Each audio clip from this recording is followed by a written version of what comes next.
l'actualité ce 29 novembre, l'incendie survenu à la CAMEG située à la ZADA à Ouagadougou. Un incendie déclaré dans le magasin des ventes spécifiques de la centrale d'achat des médicaments essentiels génériques et des consommables médicaux. Les flammes ont été difficiles à maîtriser par les soldats du feu, mais fort heureusement, l'on n'enregistre pas de perte en vie humaine, quoique l'on note un important dégât matériel. Et puis, dans la lutte contre le terrorisme au Sahel, le soutien de la Chine est sollicité. C'est le Sénégal qui en a fait la demande lors du sommet Afrique-Chine qui s'est ouvert ce dimanche. Voilà pour les grandes lignes de ce journal-là. Mesdames, Messieurs, bonjour. Ravi de vous retrouver en cette nouvelle semaine que je vous souhaite d'être belle et fructueuse. Avant de développer ces titres, sachez que le détachement de Solé dans la province du Loroum, au nord du pays, a été attaqué tôt hier dimanche. Bilan de cette attaque, 5 personnes tuées, dont 4 soldats et 5 civils. Direction à présent le siège social de la centrale d'achat des médicaments essentiels génériques et des consommables médicaux CAMEG, où un incendie s'est déclaré dans le magasin des ventes spécifiques dans l'après-midi de ce dimanche 28 novembre. Des flammes difficilement maîtrisées par les sapeurs-pompiers eu égard à plusieurs facteurs. Résultat, un important dégât matériel, mais le ministre en charge de la Santé qui s'est déporté sur les lieux rassure quant à une éventuelle pénurie de médicaments dans les jours à venir. Archimède Boy. Le magasin des ventes spécifiques de la CAMEG part en fumée ce dimanche après-midi. D'une capacité de 3000 m3 sur les 45 000 m3 que compte l'ensemble du pays, c'est le plus petit magasin de la structure, selon le ministre de la Santé, présent sur le lieu de l'incendie. Un incendie déclaré depuis 14 heures et que les sapeurs-pompiers tentent toujours de circonscrire lorsque nous arrivions sur le site, aux environs de 16 heures. C'est autour de 18 heures que les soldats du feu parviennent à réduire l'intensité des flammes, non sans difficulté. Les difficultés que nous avons actuellement, vous le constatez avec nous, c'est le problème d'eau. Nous n'avons plus d'eau dans la zone, donc nos véhicules sont obligés de faire les différentes nourrières pour se ravitailler en eau. Il y a aussi les dispositions constitutives du bâtiment en termes de stockage et l'accessibilité des différentes façades de ce bâtiment-là. Mais quoi qu'on dise, le feu est en train de baisser en intensité parce qu'il faut le dire, le potentiel calorifique était très élevé.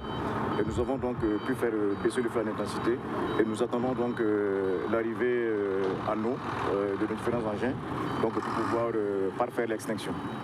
Les dégâts sont énormes et laissent planer déjà l'idée d'une éventuelle pénurie de médicaments dans les hôpitaux et pharmacies de la capitale. Sur ce point, le professeur Charlemagne Ouedraogo rassure, point de pénurie à l'horizon. Ce magasin ravitaillait un certain nombre d'hôpitaux et des pharmacies privées, mais le relais sera pris par les autres magasins qui existent non seulement à Ouagadougou, mais dans les autres provinces.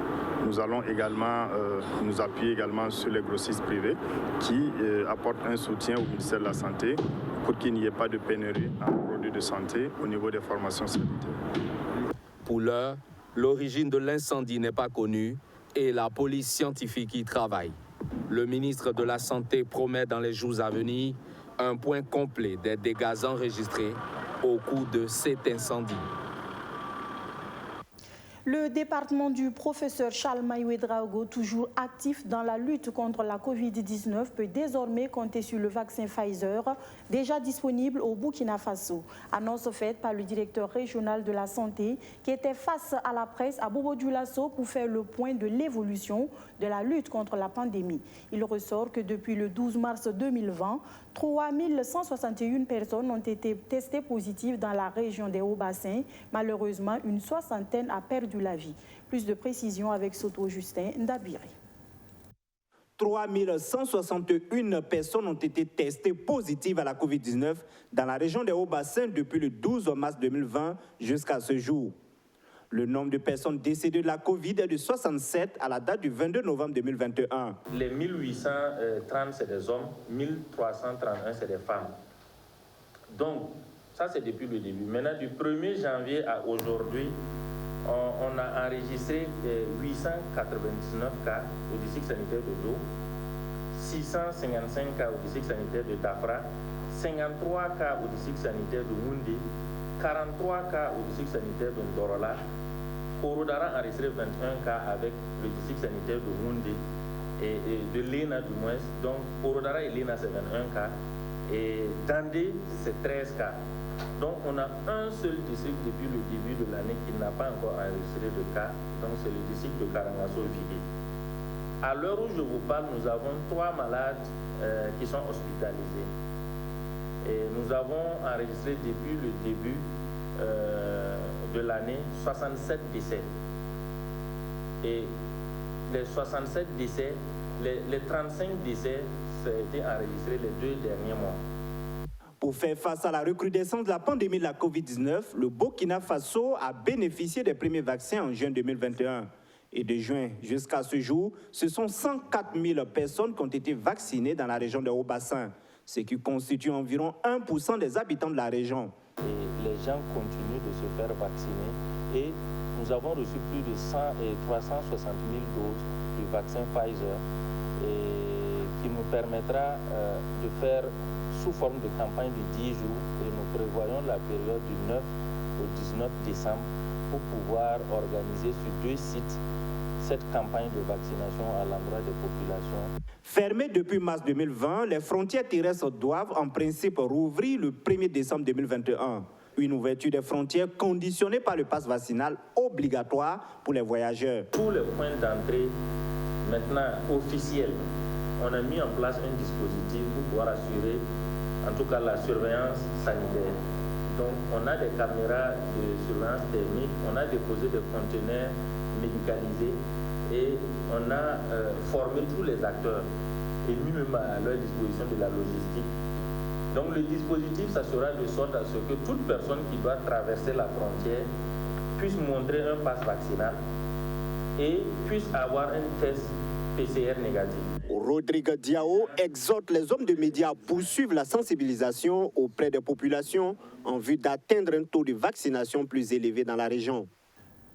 Le ministère de la Santé, épaulé dans ses actions de lutte contre le paludisme, la tuberculose et le VIH-Sida par les acteurs communautaires, au compteur, ces acteurs ont enregistré des acquis importants, tels leur contribution pour le passage du taux des personnes atteintes par le VIH-Sida de 7% à 0,7%. Mais ils ne comptent pas s'arrêter en si bon chemin. Ils étaient en conclave à la faveur de leur 10e journée communautaire, histoire de mieux accorder leur violon pour plus de résultats. Maxime Ilboudo, reportage. Les acteurs communautaires burkinabés en concertation pour améliorer la riposte contre le VIH-Sida, la tuberculose et le paludisme. Au cours de cette 10e journée communautaire de la société civile, les participants partagent leur expérience pour un continuum de soins en santé de qualité. De cette rencontre, il ressort que grâce à la contribution des acteurs communautaires, la prévalence du sida est passée de 7% à 0,7% à nos jours. Mais le pays compte éradiquer le mal à l'horizon 2030.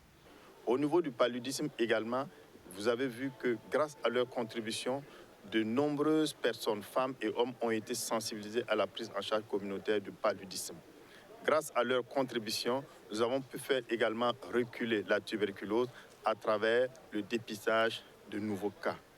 Et puis récemment, avec la COVID-19, vous avez vu leur rôle et nous sommes en train de préparer une campagne de vaccination contre la COVID-19 en décembre et ça sera également avec la contribution du monde communautaire. C'est également l'occasion pour ces acteurs de revisiter les recommandations antérieures, faire l'état des lieux afin d'élaborer une nouvelle stratégie pour le renforcement de la santé communautaire. Dans la lutte contre les 3 pathologies, plus d'1 milliard de francs CFA est accordé aux acteurs communautaires chaque année par le gouvernement en vue de faciliter leur intervention sur le terrain. Je trouve que le bilan est positif. Vous savez que 10 ans, ce n'est pas 10 jours. Donc si 10 ans, on a réussi à travailler, à faire, chaque année, on organise la journée communautaire de la société civile. Et pour nous retrouver, que ce soit ceux qui interviennent dans le cadre du Fonds mondial, ceux qui ne sont pas dans le Fonds mondial, ceux qui sont ailleurs, pour qu'on nous trouve ensemble, pour mettre en commun nos efforts. Regardez qu'est-ce qu'on a pu réaliser au cours de l'année. Comment nous projetons à travailler pour l'année 2022. Dr Bougma Clarisse a consacré plus de 19 années de sa vie dans la lutte contre les maladies tropicales. Ses efforts sont reconnus. Elle a été élevée au rang de chevalier de l'ordre de mérite de la santé et de l'action sociale avec Agraf Santé par les plus hautes autorités. Recevoir cette distinction honorifique ce matin, et ce après plus de 19 ans de service, c'est véritablement un sentiment d'honneur pour nous. Et ça suscite en même temps d'autres types de sentiments. Alors tout d'abord, nous avons un sentiment de remerciement et de gratitude à l'endroit de nos supérieurs hiérarchiques et notamment à l'endroit de Monsieur le ministre de la Santé. Ces journées communautaires sont placées sous le thème « Une société civile forte pour un continuum de soins en santé ». Lutte contre le VIH-Sida, la tuberculose et le paludisme dans un contexte sécuritaire difficile et de Covid-19. Du ministère de la Santé, nous passons au ministère en charge de l'Agriculture. Là-bas, par contre, la lutte est dirigée contre la vente anarchique et l'utilisation abusive des pesticides, devenu un véritable problème de santé publique. Pour en finir avec le phénomène, les acteurs concernés ont convenu de la nécessité de l'adoption d'une nouvelle stratégie nationale, laquelle stratégie a réuni les semaines dernières des agents des différents ministères impliqués dans la lutte pour adoption. Une fois adoptée, cette stratégie table sur la sensibilisation et l'information, nous dit Abdouaziz Sari. Au Burkina Faso, 70% des pesticides qui sont vendus ne sont pas autorisés et ou ne sont pas homologués à être utilisés, selon le ministère en charge de l'agriculture. Au regard de la porosité de nos frontières, donc beaucoup de pesticides rentrent. Maintenant, pour pouvoir lutter contre ça, il faut qu'on arrive à sensibiliser, il faut qu'on arrive à mettre des moyens nécessaires pour pouvoir lutter contre cette vente et également contre l'utilisation. C'est dans ce cadre de lutte contre la vente anarchique et l'utilisation abusive des pesticides au Burkina Faso qu'une stratégie nationale a été élaborée. Ce document fait l'objet de validation à cette rencontre. Avec la stratégie qu'on va adopter ce matin, ce qui va porter comme sentiment, il y a toujours la question de sensibilisation et d'information. Oui, on a invité les SGR, on a invité les directeurs régionaux et pas mal également des ministères pour qu'ensemble on puisse voir quelle stratégie et comment arriver à adopter la stratégie pour qu'ensemble on puisse lutter contre la vente anarchique et l'utilisation abusive des pesticides. Donc l'information va partir jusqu'au niveau central, jusqu'au niveau village. La mise en œuvre de la stratégie devrait permettre à terme une mobilisation de toutes les couches sociales contre ce problème majeur de santé publique qu'est la vente anarchique et l'utilisation abusive des pesticides. Pendant ce temps, au ministère en charge de l'économie et des finances, il est question d'adapter les défis du trésor public à l'ère du digital, voire révolutionner la direction du trésor et de la comptabilité publique via la digitalisation. La réflexion est lancée à la 23e conférence annuelle des services du trésor qui sert chaque année de cadre aux gardiens du grenier commun pour jeter les bases de leur perfectionnement. Les précisions de Arsène Konditamde. La 23e conférence annuelle de la Direction générale du Trésor et de la comptabilité publique est un rendez-vous de perfectionnement pour tous les agents. Une occasion pour ceux qu'on appelle les gardiens du grenier commun de s'interroger sur leurs pratiques et leurs procédures. En axant leurs travaux sur la thématique de la digitalisation, l'idée est de réfléchir sur comment apporter davantage d'innovation au cœur de cette institution pour obtenir plus de résultats. Il s'agit pour nous de faire le point de l'automatisation de nos outils et de nos procédures et voir dans quelle mesure nous pourrons nous repositionner davantage par rapport aux exigences du moment. C'est des questions de modernisation de nos procédures, c'est des questions d'accélération de traitement des dossiers, c'est des questions de qualité dans nos interventions. Et cela est nécessaire pour nous adapter à notre environnement qui évolue. Cela est nécessaire également pour conforter la résilience de notre pays par rapport aux chocs que nous connaissons. Depuis plusieurs années, le Trésor public a entrepris la modernisation de ses services en y ajoutant une bonne dose de technologie, ce qui a abouti à la mise en place de plusieurs logiciels, dont la comptabilité intégrée de l'État et le système de gestion des dépôts de fonds. Toutefois, de nombreux défis restent à relever. Plusieurs faiblesses sont à relever à ce jour. À ce titre, on peut citer la faible intégration entre certaines applications, l'obsolescence des technologies utilisées pour le développement des premières applications CIE et GDF. Et dans ce contexte, il apparaît légitime pour le Trésor public de se pencher sur les insuffisances afin de proposer des solutions qui lui permettront de mieux se positionner comme une administration innovante et offrant des services de qualité. La Direction générale du Trésor et de la comptabilité publique veut toujours se positionner comme une administration performante et innovante. Pour cela, des logiciels sont en cours de mise en œuvre. Ce sont entre autres le CICT pour la gestion des collectivités territoriales et le SIGAR pour la gestion des recettes de services. Et puis, les femmes, actrices incontournables du développement, les Émirats arabes unis le sait pour avoir placé au cœur de sa politique de développement l'autonomisation de l'autre moitié du ciel. Partenaire clé du Burkina Faso, ce pays asiatique veut implémenter cette politique au pays des hommes intègres et c'est dans ce cadre que 15 000 femmes de différentes associations viennent de bénéficier de matériel de travail. C'est le projet Women Empowerment Initiative qui produit ainsi ses fruits. Les précisions de Abdouaziz Sarri. Dans la politique de développement des Émirats arabes unis, l'autonomisation des femmes occupe une place de choix. Dans ce pays asiatique, le gouvernement a réussi à faire participer les femmes dans la mobilisation des ressources financières de l'État grâce au petit métier qui leur a permis d'exercer. Et c'est cet exemple que les Émirats arabes unis veulent dupliquer au Burkina Faso en offrant ce matériel aux associations féminines du pays, composé de moulins et des machines à coudre, ce dont vise à permettre à 15 000 femmes de sortir de la pauvreté. Ils sont là aujourd'hui pour appuyer les relations qui lient entre les Émirats arabes unis et le Burkina Faso. En effet, avec le leadership de Cheikh Zayed Mohamed Ben Zayed des Émirats arabes unis et son Excellence Roch Christian Kaboré, ils sont en train de consolider maintenant les rapports et les relations de coopération et de développement qui sont vraiment à même d'aider ou participer au développement de nos pays. Cette remise de matériel s'inscrit dans le cadre du programme Women Empowerment, une initiative de la première dame des Émirats arabes unis. Actuellement, dans leur politique extérieure, ils sont en train de travailler avec le Burkina Faso dans le cadre des énergies renouvelables. Il y a encore le programme d'autonomisation des femmes. Il y a encore beaucoup de projets qu'ils veulent vraiment réaliser au Burkina ici en faveur de la femme et de la nation entière. Toutes heureuses, les femmes s'engagent à faire bon usage des machines reçues. C'est vraiment un défi qui est là et nous devrons vraiment prendre soin de ces machines et faire quelque chose vraiment de rentable avec ces machines-là. À travers ces machines, on doit pouvoir se développer, on doit pouvoir s'épanouir. Voilà. Les Émirats arabes unis invitent les femmes à plus de solidarité, d'ardeur au travail, de professionnalisme et surtout à améliorer leurs compétences managériales.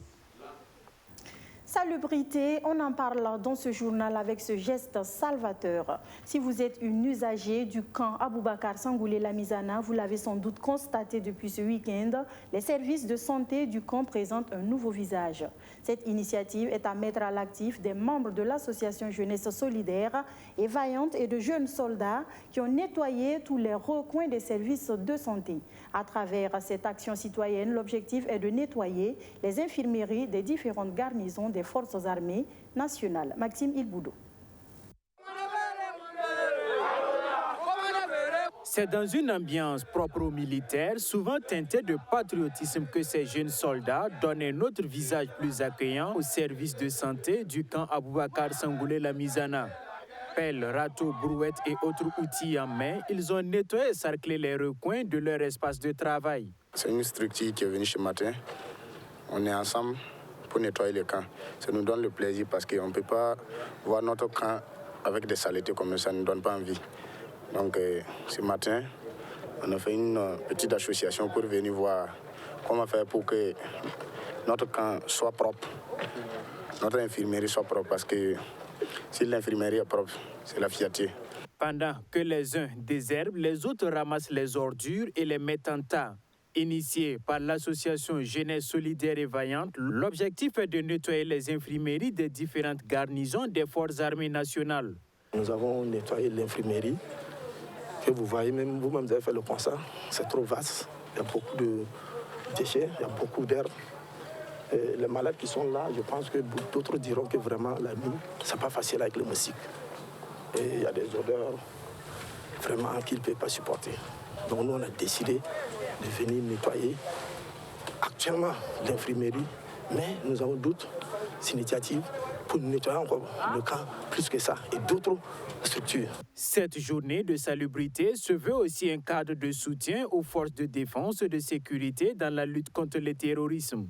En plus de leur mission régalienne qui est d'assurer la sécurité des Burkinabés, ces jeunes militaires expriment leur fierté de servir la nation.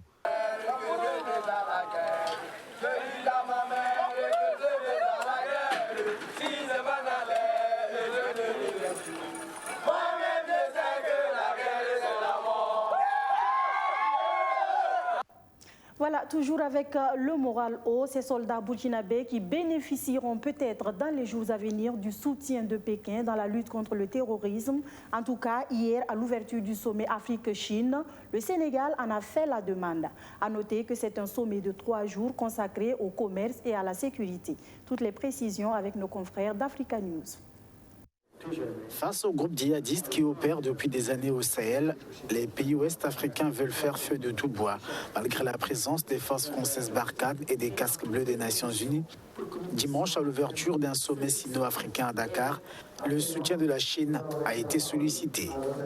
Nous voudrions que la voix de la Chine, compte tenu de son influence, soit une voix forte pour soutenir le Sénégal et tous les pays engagés dans le problème de l'insécurité au Sahel pour que nos forces qui y sont aient beaucoup plus encore de moyens juridiques pour pouvoir combattre contre les terroristes et contre l'irrédentisme. Et nous souhaitons que la Chine nous accompagne. Une présence militaire en filigrane donc, alors que la Chine est présentée déjà comme le plus important partenaire économique du continent. Coopération, dans les termes, font souvent débat. Cette coopération financière, nous la maintenons avec transparence et avec responsabilité pour ne pas aggraver notre niveau d'endettement. Donc nous veillons beaucoup à ce que notre dette ne dépasse pas les critères et les conditions qui sont arrêtés et nous le faisons également dans une transparence absolue, non seulement vis-à-vis de la Chine, mais vis-à-vis même du peuple sénégalais à qui nous devons des comptes. Le Congolais Félix Tshisekedi, l'Égyptien Abdel Fattah al-Sisi et le Sud-Africain Cyril Ramaphosa prendront notamment part à ce sommet qui s'achève mardi. Beaucoup plus gai avec un mode culture, l'artiste musicien Emilo Le Chanceux fête cette année ses 10 ans de carrière musicale. Un moment clé dans la vie de l'artiste, les petits plats sont donc en train d'être mis dans les grands pour marquer l'événement d'une pierre blanche. Les couleurs de l'anniversaire ont été annoncées en présence de Abdou Aziz Saré. Il nous en parle.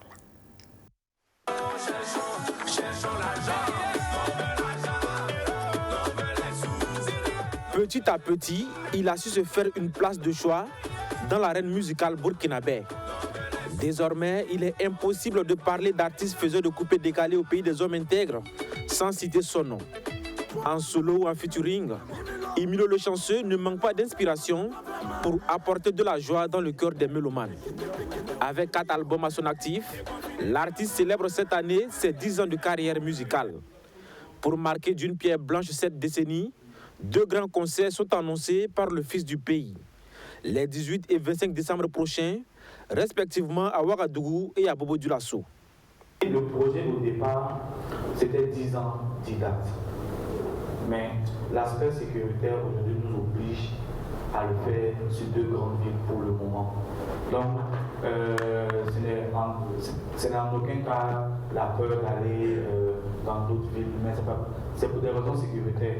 Sinon, on peut bien vouloir aller faire un concert à Kibo et puis bon, on griffe un petit connaît, tu vois. Donc, on prend des précautions, mais je pense qu'on espère pour le Burkina d'ici l'année prochaine, que tout aille pour le mieux, on va poursuivre le projet en fait.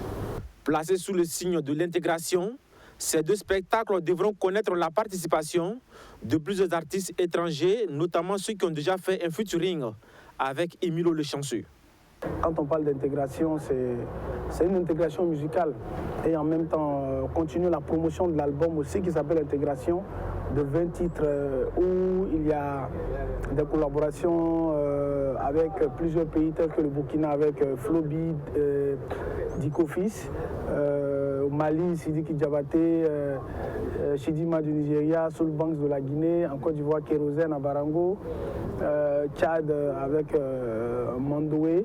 Voilà, donc c'est un peu ça l'intégration musicale et aussi le concept de l'intégration.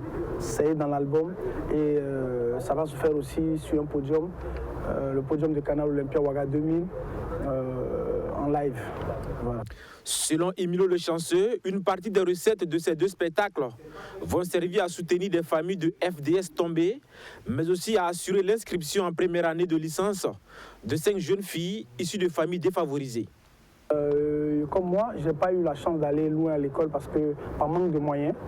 Je veux aussi voir mon rêve se réaliser en permettant à ces personnes-là qui n'ont pas la chance de continuer les études. Donc, raison pour laquelle mon staff et moi, on a jugé bon, avec les partenaires bien sûr, qu'après ce concert-là, on puisse faire plaisir, on puisse réaliser le rêve de ceux qui n'ont pas la chance de réaliser leur rêve. Je m'appelle Emilio Le Chanceux, avec mon ami Safarel, on n'est pas venu s'amuser. Pour les années à venir, Emilio Le Chanceux se donne pour mission de faire rayonner le drapeau du Burkina Faso partout dans le monde, et ce, à travers de nouvelles collaborations musicales.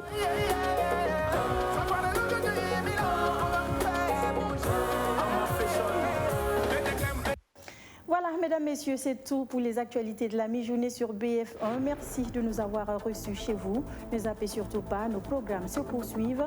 Moi, je vous dis à demain, même heure, même canal, pour un autre point de l'actualité.